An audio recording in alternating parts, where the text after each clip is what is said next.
할렐루야, 만나서 반갑습니다. 우리 옆 사람과 함께 인사 나누겠습니다. 잘 오셨습니다. 사랑합니다. 축복합니다. 반갑습니다.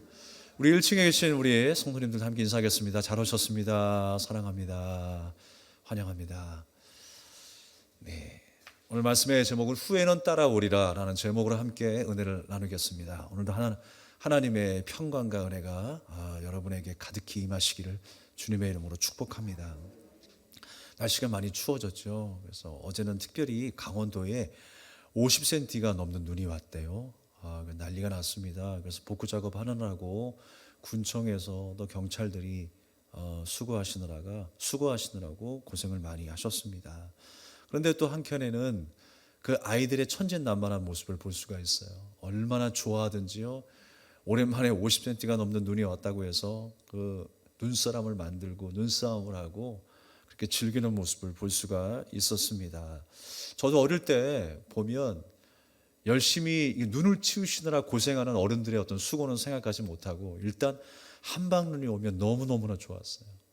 그리고 눈이 잘 뭉쳐지느냐 안 뭉쳐지느냐, 그것을 생각하면서 이번에는 눈이 좀 잘 뭉쳐져야 되는데 그래야지 눈싸움도 재밌게 할 수 있고 눈사람도 크게 만들 수 있을 텐데 내가 눈사람을 만들어야 되는데 연탄재는 어디 있지? 뭐 그거 찾고 앉았고 또 수고하는 사람들의 어떤 고생을 알지 못했던 것 같습니다. 그런데 우리가 중요한 건 뭐냐면 그 어린 아이의 동심도 우리가 잊어서는 안 되고 안전도 우리가 잊어서는 안 되는 것이죠. 두 개를 동시에 생각할 수 있어야 되는 것입니다. 하얀 눈이 내리게 되면 어떤 사람은 낭만을 생각합니다. 감상적이죠. 그렇지만 어떤 이에게는 또 그것이 괴로움이 될 수가 있습니다. 연인들에게는요, 화이트 크리스마스가 간절히 기다려질 거예요. 눈이 내리면서 더 낭만적이고 추억을 쌓을 수 있는 시간들을 만들어야 되겠다라는 생각을 합니다. 그런데 여러분, 눈이 오면 가장 싫어하는 사람들이 한 부류가 있어요. 누구일까요? 바로 군인들입니다. 하루의 일과를 빼고 눈 제설 작업을 할 정도로 엄청난 인력이 투입이 되고 엄청난 돈이 투입이 될 때가 있어요. 그래서 1년 동안에 그 쌀이나무라고 하죠. 그래서 군대에서는 빗자루를 보통 이제 만들었었어요. 쌀이나무로. 근데 1년 안에 수많은 쌀이나무를 만들면서 이제 눈이 올 때 거의 이제 소진을 합니다. 눈이 얼마나 오는지 제가 있었던 그곳에서도 눈이 많이 와가지고 그거 제설 작업하느라고 막 며칠이 걸려요. 며칠이. 훈련도 못합니다. 제대로. 그 눈 치우느라고. 그러니까 군인들에게는요, 이거 어떻게 보면 하나의 큰 곤욕이라 할 수가 있습니다. 사람의 생각이 다 다른 것 같아요. 엄청난 차이들이 있습니다. 어떤 사람에게는 감정적이고 감상적인 마음이 더 큰 반면에 또 어떤 사람은 너무나 이성적이에요. 냉철합니다. 가슴이 따뜻하지 않은 것 같아요. 그러나 이 두 가지의 마음은 너무너무나 중요하다는 거예요. 문제는 뭐냐면 너무 극단적으로 한쪽에 치우치는 것이 문제인 것입니다. 가슴은 뜨거운데 머리가 차갑지 않아요. 이성적이지 않아요. 또 머리는 너무나 이성적이고 또 하나님의 말씀을 꿰뚫어 알고 있는데 가슴이 뜨겁지 않아요. 이것 또한 문제인 것입니다. 우리는 정말 가슴도 뜨겁고 머리도 냉철한 이성을 가질 수 있는 주님의 자녀로 살아갈 수 있기를 주님의 이름으로 축복합니다. 우리가 그렇습니다. 어느 한편이 옳은 게 아니에요. 우리가 서로를 인정하는 마음이 중요하다는 거예요. 그래서 예수님은 하나님의 말씀 가운데 빌립보서의 말씀에 보면 나보다 남을 낮게 여기는 마음을 가지라는 거예요. 그래서 서로가 그렇게 인정하고 하나 될 수 있기 위한 그 출발점이 뭐냐 생각을 해보면 결국은 자기 부인입니다. 자기가 부인되지 않고는 결국에는 우리가 하나 되기가 힘들다라는 거예요. 예수님이 그것을 가르쳐 주셨잖아요. 우리와 연합하실 수 있었던 그 사랑, 그 은혜는 바로 낮아지심이었습니다. 우리가 낮아짐을 통하여서 우리 믿음의 공동체가 하나가 되고 우리 온 교회, 온 성도가 하나 될 수 있는 저와 여러분이 될 수 있기를 바라겠습니다. 오늘 본문의 말씀은 예수님과 베드로의 대화입니다.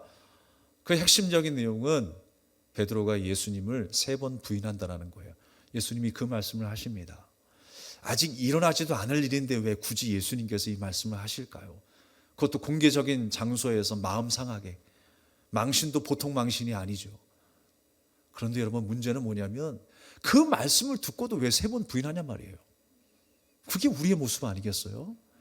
우리가 어느 때는 열심을 가지고 내가 죽기까지 주님을 따르겠습니다 라고 그 열심과 열정을 보이는데, 그 열심이 어느 때는요 잘못된 열심일 때가 있어요. 그 열정이요, 우리가 두 가지로 생각해 볼 수가 있습니다. 하나는 자기 유익과 자기 의를 위한 열심일 수 있어요. 그런데 정말 하나님이 기뻐하시는 그 열심은 무엇입니까? 하나님을 사랑하는 마음에서 나오는 열심이에요. 어떤 강요도 있을 수 없어요. 거기에는 사랑하는 마음이 모든 것을 움직이고 있는 거예요. 주님께 대한 봉사도 그렇습니다. 사랑하는 마음에서 모든 것이 움직이는 거예요. 주님을 사랑하기 때문에, 또 그 사랑이 나를 지배하고 있기 때문에 이웃을 사랑하는 마음은 당연한 것이에요. 그렇게 이웃을 사랑하는 마음 때문에 내가 섬기고 헌신하게 되는 그 마음이 내 안에 생긴다는 거예요. 나를 움직이게 하는 힘이 무엇입니까? 바로 사랑이에요. 나그네가 지나갈 때에 해와 구름이 함께 경쟁을 하면서 제안을 했죠. 야, 과연 저 나그네의 옷을 벗길 수 있는 자가 누구냐? 네가 옷을 벗길 수 있느냐? 내가 옷을 벗길 수 있어요. 자신 있게 서로 이야기했습니다. 먼저 구름이 바람을 일으킵니다. 폭풍을 일으킵니다. 그런데 그 나그네가 어떤 행동을 취했어요? 너무나 추운 나머지 또 옷이 날아갈까 봐 꽉 껴놨어요. 그 옷을 벗길 수가 없었습니다. 그러나 따뜻한 햇살이 그 나그네를 비췄을 때에 그 나그네는 그 옷을 벗어 던질 수가 있었습니다. 그 따뜻한 온기 때문에. 사랑하는 여러분, 우리 베델교회가 사랑의 공동체로 성장할 수 있길 바랍니다. 또 여러분이 있는 곳에 사랑의 향기가 날마다 퍼져나가길 바라겠습니다. 사랑은 우리에게 힘이고 우리에게 에너지고요, 우리에게 능력이 됩니다. 주님께서 그 사랑을 말씀하시는 거예요. 나를 움직이게 한 역사가 무엇이냐? 나의 열심이기 이전에 바로 예수님의 사랑이었다는 거예요. 나를 처음과 나중되어 주셔서 그 알파와 오메가 되신 그 예수님의 사랑이 나를 인도하셨기 때문에 그 사랑이 나를 새롭게 했고 그 사랑이 나를 살려내시는 거예요. 바로 그 은혜가 내게 임했음을 믿으시기 바랍니다. 오늘 예수님께서 뭐라고 말씀하시면요, 36절에 지금은 내가 가는 곳을 너는 따라올 수 없어 라고 말씀하세요. 주님은 우리가 교회에 출석하는 것 이상으로 주님의 삶을 따르기를 원하세요. 교회에 출석하는 것만으로 우리가 주님을 따른다라고 이야기할 수는 없을 거예요. 주님의 삶이 어떤 삶입니까? 자기를 부인하는 십자가의 삶이라고 그랬어요. 그 십자가의 삶을 걸어낼 수 있겠느냐 우리에게 물어보시는 거예요.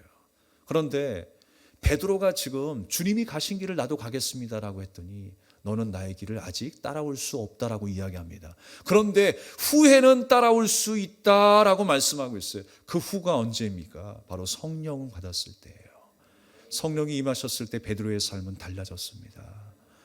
예수님의 사랑을 알았고 예수님께서 왜 나를 위해 죽으셨는가를 깨달았어요.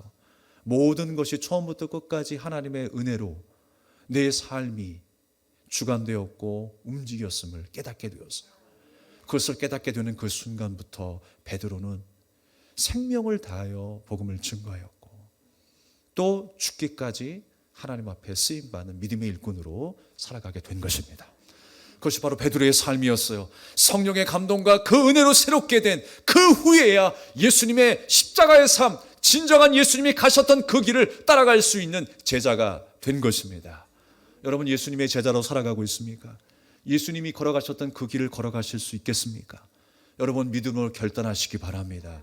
나도 주님을 따라 그 길을 걷겠습니다라고 하는 고백, 그 고백을 하나님이 너무나 기뻐하시는 거예요.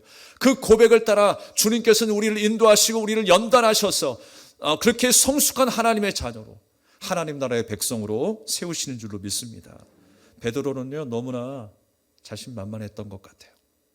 자신이 예수님 앞에 충성된 일꾼이고 나의 충성도가 너무나 높다고 생각했던 것 같습니다. 그래서 주를 위해서 내 목숨까지 버리겠습니다 라고 37절 말씀에 고백하고 있는 거예요. 목숨까지 버리겠다. 이거 대단한 고백 아닙니까? 그런데요, 그 고백 앞에서 예수님은 철저하게 베드로를 망신시킵니다. 뭐라고 말씀하세요? 네가 나를 위해 죽는다고? 예수께서 대답하시되 내가 나를 위하여 내 목숨을 버리겠느냐? 네가 나를 위해 죽는다고? 네가 진실로 진실로 내게 이르노니 닭 울기 전에 내가 3번 나를 부인하리라. 3번 부인하리라. 베드로의 마음은 어떤 마음이었을까요? 나중에도 제자들의 그 이야기를 들어보면요, 마가복음 말씀 속에 그 마가복음 10장 38절 이하의 말씀에 보게 되면 예수님께서 물어보시잖아요. 나의 쓴잔을 함께 마실 수 있겠느냐? 내가 가는 길을 같이 걸을 수 있겠느냐? 내가 받는 세례를 같이 받을 수 있겠느냐라고 예수님께서 물으셨을 때 야고보 요한이 뭐라고 이야기했어요? 예, 그렇게 할 수 있습니다. 그러면서 한다는 얘기가 뭐예요? 예수님, 누가 하나님의 보좌에 좌편에 서고 우편에 섭니까? 그거 물어보고 앉았어요. 제자들은 뭔가 예수님께 충성하는 것 같고 예수님의 모든 일들을 함께 돕는 제자로서의 사명을 감당하고 있는 것처럼 보이지만 그들의 마음은 다른 데 있었다는 거예요. 결국 그 열심과 그 열정이 자기의 유익과 자기 의의를 드러내는 그곳에 있었다는 거예요. 베드로의 마음도 다를 바가 없습니다. 예수님께 충성하는 것처럼 내가 죽기까지 내가 주님을 따르겠습니다. 도마는 어땠습니까? 주를 위해 죽으러 가자라고 이야기를 했습니다. 그럼에도 불구하고 그 모든 열정이 무엇을 위한 거였어요? 자기 열정과 자기 유익, 자기 의를 위한 것이라는 거였어요. 예수님은 분명하게 말씀하시는 거예요. 이것이 여러분 스승과 제자 사이에 그냥 어떤 하나의 에피소드가 아니에요. 덕담이 아니라고 하는 것입니다. 성경은 우리에게 분명히 말씀하고 있습니다. 성경의 내용이 무엇입니까? 바로 우리를 어떻게 하나님이 구원해 내시는가, 어떻게 나를 구원해 내시는가를 우리에게 말씀하고 있는 것입니다. 그냥 뭐 스승이 말할 때에 그렇게 충성한다라고 고백하면 좀 예수님 받아주시지, 실수하고 넘어지는 거 아시면서 좀 받아주시지, 그런 문제가 아니라는 거예요. 그런 에피소드의 문제가 아니라고 하는 것입니다. 바로 어떻게 구원이 이루어지는가. 주님, 저는 저의 유익을 위해서 주님을 3번이라도 부인할 수밖에 없는 연약한 자입니다. 그 고백을 주님께서 기뻐하시지 않겠어요? 저는 그렇게 베드로처럼 연약한 자입니다. 넘어지고 또 넘어지고, 그렇게 예수님께서 베드로를 통해서 말씀하시고 보여주셨지만 또 넘어지는 것이 저의 모습입니다. 그래서 주님의 십자가의 보혈이 필요합니다. 이 고백하며 한평생 살아가는 거예요. 여러분, 우리가 다짐을 해서 그 다짐한 한순간에 우리가 완벽해집니까? 우리가 완벽해져요? 매일 큐티 생활을 하고 매일 기도 생활을 하고 매일 충성하고 봉사하는데 우리가 완벽한 신앙이 되어서 어느 순간 딱 세워져 있습니까? 그렇지 않아요. 우리는 한평생 성숙되어 가는 과정이 있을 뿐이에요. 하나님께서는 처음부터 나를 이끄셨고 나를 양육하셨고 수많은 일들을 통해서 연단해 가셨어요. 지금도 나를 연단하고 계세요. 그 하나님의 날까지, 그 하나님의 때까지 우리를 그렇게 준비시키셔서 그 천상의 완전한 하나님의 노래를, 하나님을 노래하는 예배자로 세우시기 위해서 우리를 성숙하게 만드시는 줄로 믿습니다. 하나님께서 결코 나의 어떤 충성도에 따라서 기뻐하시거나 나의 충성도가 부족하기 때문에 기뻐하시지 않거나 뭐 그런 문제가 아니라고 하는 것입니다. 후에야 나를 따를 수 있다. 성령 받고 나서 자기 부인을 하게 되는 그 순간부터 예수님의 그 십자가의 길을 나도 따를 수 있다라고 말씀하고 있는 것입니다. 성령이 임하시면 너희가 권능을 받는다고 그랬어요. 예루살렘과 온 유대와 사마리아와 땅끝까지 이르러 내 증인이 되리라. 주님의 증인된 삶을 살 수 있게 되는 것입니다. 증인은요, 목숨 걸고 고백하는 자예요. 그래서 증인이라고 하는 말과 순교자라고 하는 말이 같습니다. 마르티스, 확신 있는 사람이에요. 주님을 사랑하는 마음이 있어요. 모든 것을 걸 수 있는 믿음을 가진 자가 바로 증인입니다. 그런데 언제 증인이 된다고요? 성령이 임하셨을 때. 주님이 임하셔서 모든 것이 가능했던 것이 구원이었어요. 베드로의 어떤 순간적인 열정과 감정이 휘둘리는 어떤 고백이 아니었다는 거예요. 우리가 말을 가볍게 할 때가 참 있죠. 내가 사랑한다라고 하면서 사랑하는 마음은 없으면서 내가 주를 위해 죽겠다, 충성하겠다라고 말하지만 그 마음은 1도 없으면서 우리가 그렇게 쉽게 말할 때가 얼마나 많이 있습니까? 우리가 빈수레가 요란하다고요. 말을 많이 하면서 떠벌리는 거 별로 좋지 않습니다. 정말 그 마음속에 하나님의 마음으로 가득한 사람은요, 말하기 전에 이미 그 삶을 살아가고 있어요. 충성된 종으로 이미 살아가고 있다니까요. 하나님 앞에 순종하고 모든 이웃에게 사랑의 향기로 살아가고 있어요. 떠벌린다고 그가 정말 충성하는 자가 아니라는 거예요. 순교라고 하는 것도 그렇습니다. 순교는요, 우리가 정말 그 충성도의 최고점에 이른 사람이 순교한다라고 생각하지만 여러분, 거기에 의의가 있는 게 아니에요. 순교는요, 하나님이 함께 하셨을 때 가능한 거예요. 순교라고 하는 것이 무엇입니까? 꼭 죽어서만 하는 게 아니에요. 고통의 현장 속에 살고 있지만 주님을 의지하고 주님에 대한 소망으로 가득한 사람, 바로 그 사람이 인생의 순교를 하는 사람이에요. 순교의 인생을 살아가는 사람입니다. 나를 위해 죽으신 그 사랑을 내가 알기 때문에 그 사랑을 내가 전하고 그 사랑을 위하여 내 목숨까지도 내가 바치겠습니다 라고 하는 믿음의 고백, 그것이 바로 순교의 삶이라고 하는 것입니다. 내가 그냥 교회 다니는데 어떻게 하다가 내가 목숨을 잃어 죽었어요. 그건 순교가 아니에요. 사랑하는 여러분, 우리가 죽지 않고 생명이 붙어있는 그 순간에도, 고통의 현장 속에 살아가고 있는 그 순간에도 우리가 하나님을 사랑하고 주님을 의지하는 소망으로 가득한 그런 순교의 인생이 되기를 주님의 이름으로 축복합니다. 우리가 어떤 일에 헌신해 놓고 내 모든 것들을 자랑하는 것, 그건 순교의 삶이 아닙니다. 순교는 강도가 아주 높은 헌신이기 때문에 평가받고 인정받는 것이 아니라고 하는 것입니다. 최고의 강도와 최고의 헌신이기 때문에 위대한 것이 아니라, 순교의 삶은 뭐냐? 자기가 부인되고 주님이 나의 주인 되심을 인정하기 때문에 위대한 거예요. 그게 순교의 삶이에요. 그래서 우리는 목숨을 빼앗기지 않는 그 순간에도, 지금 살아가는 이 순간에도 나를 부인하고 살아가는 그 인생이 순교하는 인생이라는 거예요. 우리가 이를 다 이루는데 여전히 하나님 앞에서 내가 교만함으로 살아간다면 아직 덜 죽은 거죠. 덜 부인된 거죠. 성령이 나를 주장하시는 삶이 아니라 내가 주장하는 삶으로 살아가는 거 아니겠어요? 그건 순교의 삶이 아니에요. 주님이 진짜 요구하시는 순교의 삶은 바로 내가 주님 앞에 꼬꾸라지는 것입니다. 내 힘이 아니요 오로지 주님의 힘이었음을 고백하는 삶, 내 처음과 나중이 하나님의 손에 있음을 날마다 고백하며 그 은혜를 날마다 사모하는 삶, 바로 그 삶으로 사시는 저와 여러분 되기를 주님의 이름으로 축복합니다. 요한복음 21장 18절 말씀에 내가 진실로 내게 이르노니 젊어서는 내가 스스로 띠띠고 원하는 곳으로 다녔거니와 늙어서는 내 팔을 벌리리니 남이 내게 띠띠우고 원치 아니하는 곳으로 데려가리라. 성령 받으니까요, 어떤 삶이 되었느냐? 내 팔을 벌린다 그랬어요. 이 말씀 때문에 베드로가 나중에 어떻게 순교하게 될 것인가 라는 것을 생각할 수 있습니다.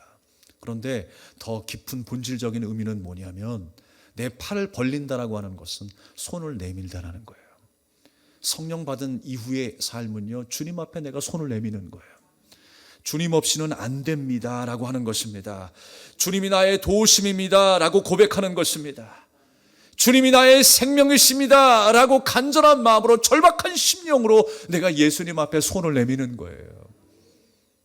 성령 받은 이후에 베드로가 그렇게 될 것을 말씀하고 있어요. 그래서 남이 내게 띠띠우고 원치 않은 곳으로 데려가리라. 성령 받기 전에는 내가 원하는 곳으로 살아갔는데 이제는 성령이 인도하심을 따라 살겠다라고 하는 것입니다. 우리가 정말 우리 마음속에 하나님의 마음으로 가득할 수 있기를 바라겠습니다. 주님이 이끄시는 대로, 주님이 말씀하시는 대로, 주님이 기뻐하시는 대로 살아낼 수 있는 이 한 세상 우리의 삶이 되기를 간절히 축복합니다. 세상 어느 사람들도요, 어느 누구도 신앙생활을 하면서 완벽하게 신앙생활하는 사람 없어요. 완전한 자가 어디 있겠습니까? 매일 기도하고 큐티한다고 해서, 희생하고 헌신한다고 해서 남이 보이기에는 어떤 성숙해 보이고 나름대로 열심히 사는 그 모습처럼 보일지 모르겠습니다. 그리고 많은 사람들이 부러워할지 모르겠어요. 그러나 정작 당사자에게도 어려움이 있다는 사실을 기억해야 합니다. 어려움들이 다 왜 없겠습니까? 주님을 사랑하는 일이 이렇게 내 뜻대로 안 되는구나 라는 것을 시간이 지나면서 점점 알아가지 않습니까? 이렇게 하면 될 줄 알았는데 그 예상 외의 것들이 참으로 많아요. 되는 일도 있고 안 되는 일들도 있어요. 그 하나님의 인도하심이에요. 나를 양육하기 위한, 나를 거룩하게 세우시기 위한 하나님의 인도하심 아니겠습니까? 그것을 내가 절실히 깨닫게 되었을 때 우리는 그렇지, 하나님의 은혜로 되었구나 라는 사실을 다시 한번 깨닫게 돼요. 나를 부르신 분도 하나님이시고, 나를 보내신 이도 하나님이시고, 나를 통하여 역사하신 이도 하나님이시고, 무에서 유를 창조하신 분이 하나님이심을 고백하게 되는 것입니다. 여러분의 삶 속에 날마다 그렇게 고백되어지기를 주님의 이름으로 축복합니다. 그래서 우리는요, 항상 신앙생활의 그 출발점이 뭔가를 항상 생각해야 돼요. 신앙생활의 그 출발점은 뭐냐? 내 지혜와 내 의지가 바닥인 그 순간, 아무것도 내가 할 수 없는 그 순간에 우리의 신앙생활의 출발점이 있는 거예요. 바로 거기가 십자가 아니겠습니까? 내가 죽고 내가 부인되는 그 자리 아니겠어요? 주님은 그 모습을 너무나 기뻐하신다라는 거예요. 세상 많은 사람들이 보기에는 아이고 저 찌질이 할지 모르겠어요. 당하는 것 같고 못나 보이는 것 같고 앞서지 못하고 후퇴하는 것 같고 보일 것이 없고 자랑할 것이 없지만 바로 하나님 앞에서는 그렇게 자기를 부인하는 자, 그 연약한 모습으로 살지만 주님의 손을 꼭 붙잡고 오늘도 살아내는 그 한 사람, 그 한 사람을 너무나 기뻐하시는 줄로 믿습니다. 바로 이 베드로가 그렇게 될 것이라는 것을 말씀하고 있는 거예요. 팔을 벌려서 주님 앞에 손을 내미는 삶. 여러분, 한 주간의 삶이 계속적으로 주님 앞에 손을 내미십시오. 손을 내미는 자가 되십시오. 절박한 심령으로 주님 앞에 손을 내미십시오. 주님의 도움이 필요합니다. 하나님께서는 그렇게 우리를 연단하실 것입니다. 내 의지와 지혜로 사랑할 수 있는 것이 아니라 주님께서는 바로 예수님의 사랑이 먼저 있었기 때문에, 그 하나님의 원대한 계획과 사랑이 있었기 때문에 바로 구원이 이루어졌음을 말씀하고 있는 거예요. 지금 베드로와 예수님의 대화 속에서 예수님이 그 말씀하고 있는 거예요. 예수님의 그 하나님의 원대한 계획과 사랑이 먼저였다라는 거예요. 지금 제자들은요, 그렇습니다. 예수님을 사랑하지만 그 사랑하는 마음이 근본적으로 자기 유익과 자기 의에 있었다라는 거예요. 그 잘못되었다는 걸 예수님이 알고 계시죠. 또한 우리 또한 그렇게 살아서는 안 된다는 것을 깨닫게 하십니다. 이 부모가 아이를 사랑함에 있어서 그 사랑은 이유와 조건이 없습니다. 저도 아이들을 키우면서 어떤 이유와 조건을 내세울 수 있겠어요? 그냥 사랑스러운 거죠. 그것이 본능이고 그것이 하나님께서 우리에게 주신 마음 아니겠습니까? 그런데 한켠에 더 생각해 보면 짐승들도 그 자식을 사랑해요. 가시고기 아시잖아요. 자기 몸을 다 희생하면서까지 그 살점이 뜯기는 그 순간까지 그 자녀들에게 먹이가 되어서 사라지잖아요. 그런데 여러분, 이걸 아셔야 돼요. 기억하셔야 됩니다. 부모의 사랑이 혈육적인 사랑으로 책임감으로 머물러 있어서는 안 될 것입니다. 주님은 더 깊은 사랑을 알게 원하시는 거예요. 더 깊은 사랑을 이 살아가면서 하나님께서 깨닫게 하시잖아요. 그저 아름답고 사랑스러운 모습만 보면서 아이고 내 새끼 하면서 우리가 살아갈 때가 있지만, 어느 순간에는 사춘기의 모습을 보면서 아이고 좀 이럴 때가 있잖아요. 제가 요즘 좀 그렇더라고요. 그런데 그 가운데서도 뭔가 내가 해석할 수 없는 사랑을 알게 하시잖아요. 주님께서는요, 사춘기 아이만 성장하게 하시는 것이 아니라 부모도 성장하게 하시더라고요. 다시 한번 내가 어릴 때 어떻게 행동을 했지, 어떻게 말을 했지, 내가 내 부모 앞에서 했던 말과 행동을 다시 한번 내가 반성하게 되더라고요. 예, 우리 두 분이 지금 계시지만 반성 많이 했습니다. 지금 반성하는 시기예요, 제가. 그러면서 저도 이렇게 한켠에서는 성장하고 있다라는 생각을 하게 돼요. 하나님이 그렇게 나를 연단하시더라고요. 그러니까 혈육에 머무르고 책임감에 머무르는 그 사랑에 머무르는 삶이 아니라 더 깊어지는 사랑, 더 성숙한 사랑을 하게 하시더라고요. 그게 바로 주님이 나를 다루시는 방법이에요. 바로 그 아이들이 말 안 듣고 땡깡 부리는 그 시절을 지나면서도 사랑하는 법을 배우게 하세요. 그러면서 사춘기 아이들을 바라보면서 3살 때는 이랬는데 7살 때는 이랬는데 우리가 그 사랑 안에 멈춰 있을 수가 없잖아요. 더 큰 사랑을 배우게 된다라는 거예요. 더 희생적이고 더 내가 좀 참고 부인하는 그 사랑도 알게 하시고, 나아가서 여러분 십자가의 사랑이 뭔가를 하나님은 분명히 깨닫게 하십니다. 진짜 희생이고 헌신적인 사랑이 무엇인가를 하나님은 깨닫게 하시는 거예요. 이제 자녀를 벗어나서 우리 성도님들과 함께 교제할 때도 마찬가지죠. 주님은 진짜 사랑이 뭔가를 알게 하세요. 그냥 좋은 일만 있고 덕담을 나누고 아름다운 일만 있어서 근심 없이 살아가면 얼마나 좋겠습니까? 그런데 여러분, 하나님은 여러 가지 일들을 통해서 우리를 양육시키세요. 진짜 하나님의 사랑이 무엇인가를 좋은 일을 통해서도 배우게 하시지만 좋지 않은 일들을 통해서도 배우게 하세요. 이거 참 어이가 없네, 이런 일들을 통해서도 배우게 하세요. 이건 도저히 내가 용납할 수 없는 일인데 상식에 맞지 않아, 저 사람과 나는 극과 극이야 라고 하는 그 순간에도 주님은 나에게 깨닫게 하세요. 하나님의 사랑이 무엇인지를 깨닫게 하세요. 여러분, 그 사랑을 외면하지 마시기 바랍니다. 주님은요, 우리를 그렇게 연단시키신다니까요. 그런데 지금 베드로가 내가 주를 위해 죽겠습니다 라고 말은 했지만 아직 그 사랑을 몰라요. 그 사랑을 배우지 못해요. 준비되지 못한 마음이에요. 그러나 성령이 우리 가운데 찾아와 주셔서 우리의 삶이 이제 하나님의 은혜에 사로잡힌 바 되어 내가 부인되고 주님의 길을 따라가는 순종의 삶으로 바뀌게 되었다라고 하는 것입니다. 사랑하는 여러분, 우리는 혈육적인 사랑과 책임감, 그 사랑에 머물러 있다면 짐승과 별반 다르지 않아요. 짐승도 새끼를 사랑하는 마음이 있습니다. 독수리가 새끼를 품고 사랑하고 양육하는 그 마음, 성경에서도 비유를 많이 하잖아요. 그런데 우리는 그것 이상의 하나님의 사랑을 배운 자들이에요. 그리고 우리가 일평생 살아가면서 하나님은 그 사랑을 알기를 계속 수많은 일들을 통해서 알기 원하시고 연단하신다라고 하는 사실입니다. 사랑하는 여러분, 주님께서 그렇게 처음부터 나중까지 일하시고 준비하시고 운행하셨다라고 하는 그 말 때문에 아무것도 하지 말라는 이야기가 아닙니다. 윤리와 도덕적인 삶을 부인하는 것이 아니라 무엇이든지 하나님의 뜻에 맞는 삶을 살자라고 하는 거예요. 하나님의 은혜를 공급받고 그 은혜를 감사하고 찬양하는 자로 살자라고 하는 것입니다. 자기 의를 쌓는 일이 아니라 로마서 12장 2절 말씀처럼 너희는 이 세대를 본받지 말고 오직 마음을 새롭게 함으로 변화를 받아 하나님의 선하시고 기뻐하시고 온전하신 뜻이 무엇인지 분별하도록 하라 그랬어요. 주님의 뜻이 무엇인가를 분별하며 살아가는 거예요. 그것이 바로 성령 받은 사람의 모습이 될 것입니다.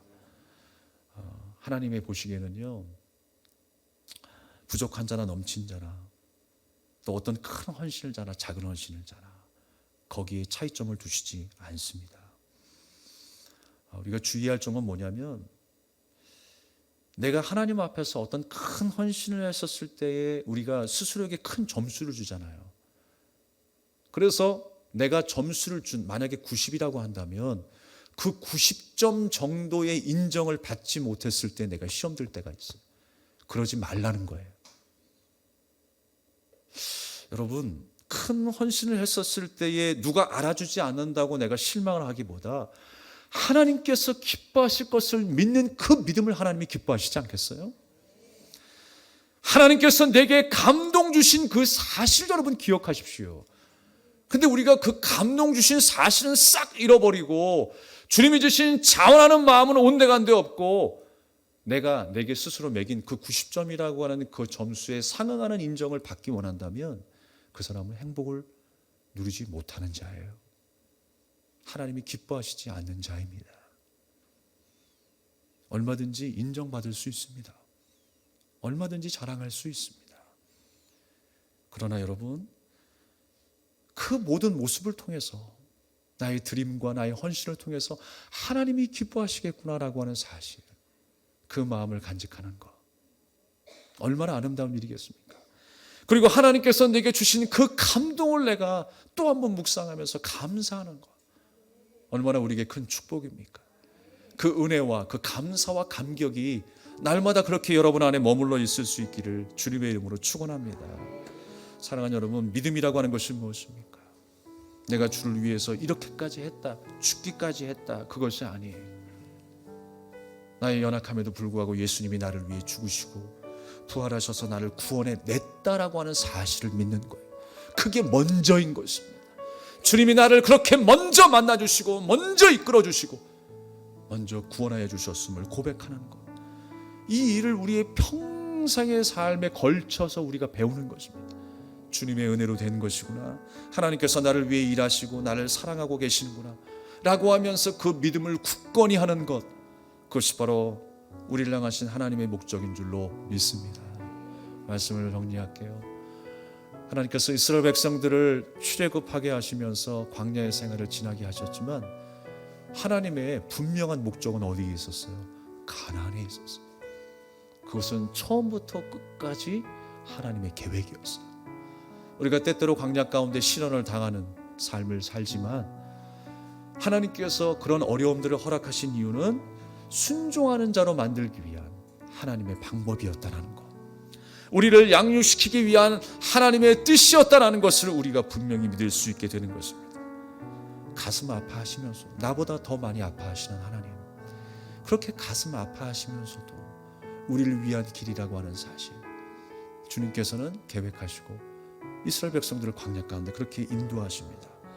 오늘 이 한 주가 그렇게 하나님 아버지의 세심한 간섭과 그 배려하에 우리를 가나안으로 인도하고 있다라고 하는 사실을 믿으면서 더 인내하시고 더 하나님의 말씀 앞에 귀 기울일 수 있는 저와 여러분의 삶이 되기를 주님의 이름으로 축복합니다. 지금까지 주님이 나를 지켜주셨어요. 감사와 영광을 돌립니다.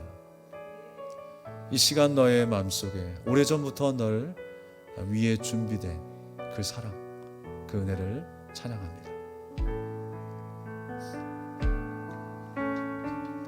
이 시간 너의 마음속에 하나님 사랑이 가득하기를 진심으로 기도해 간절히 소망해 하나님 사랑 가득하기를. 하나님은 너를 사랑해 얼마나 너를 사랑하시는지 너를 위해 저 별을 만들고 세상을 만들고 아들을 보냈네.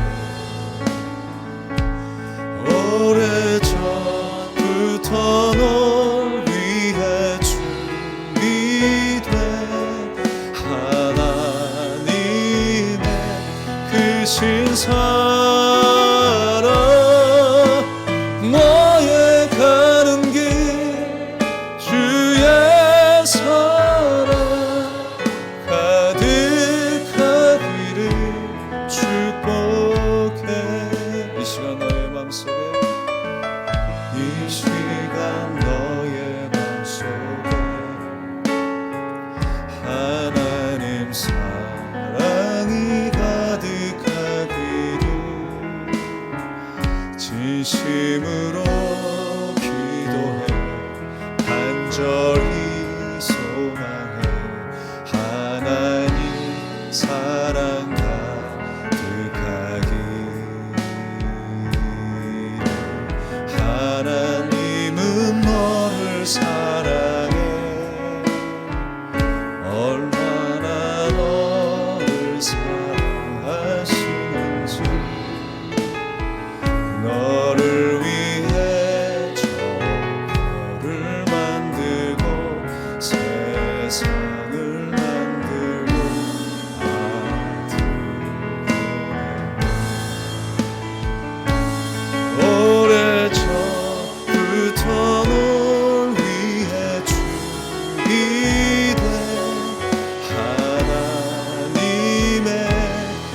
크신 사랑 너의 가는 길 주의 사랑 가득하기를 축복해. 오래전부터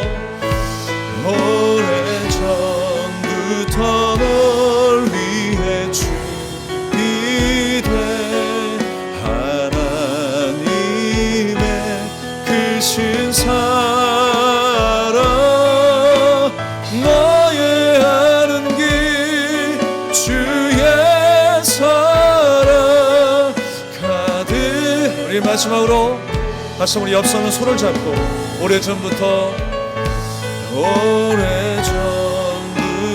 널 위해 준비된 하나님의 크신 사랑 너의 가는 길 주의 사랑 가득하기를 축복해. 너의 가는 길 주의 사랑 가득하기를 축복해. 우리 함께 말씀을 기억하면서 기도합시다. 주님은요 베드로를 처음부터 끝까지 다 알고 계셨다는 사실이에요. 충성한다고 고백할 때나 부인할 때도 또 앞으로 그를 인도하실 계획도 알고 계시고 계획하고 계세요. 주님이 내가 부족한 걸 왜 모르시겠어요? 내가 의심 많은 걸 왜 모르시겠어요? 나의 연약함을 왜 주님께서 모르시겠어요? 나의 상한 마음을 왜 모르시겠습니까? 그렇지만 때마다 주님께서 우리를 도우시고 있습니다. 우리를 일으키시고 우리를 세우고 계십니다. 주님의 그 큰 사랑으로 한평생 우리를 그렇게 연단해 가실 거예요.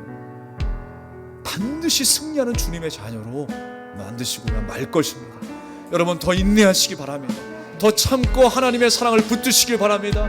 오래전부터 나를 계획한 그 사랑이 지금도 지속되고 있음을 기억하고 날마다 그 믿음을 사모하며 그 믿음을 날마다 갈망할 수 있는 주님의 자녀로 살아내게 하여 주시옵소서. 우리 그렇게 간절한 마음으로 주여 외치고 기도하겠습니다. 주여! 하나님 아버지 은혜를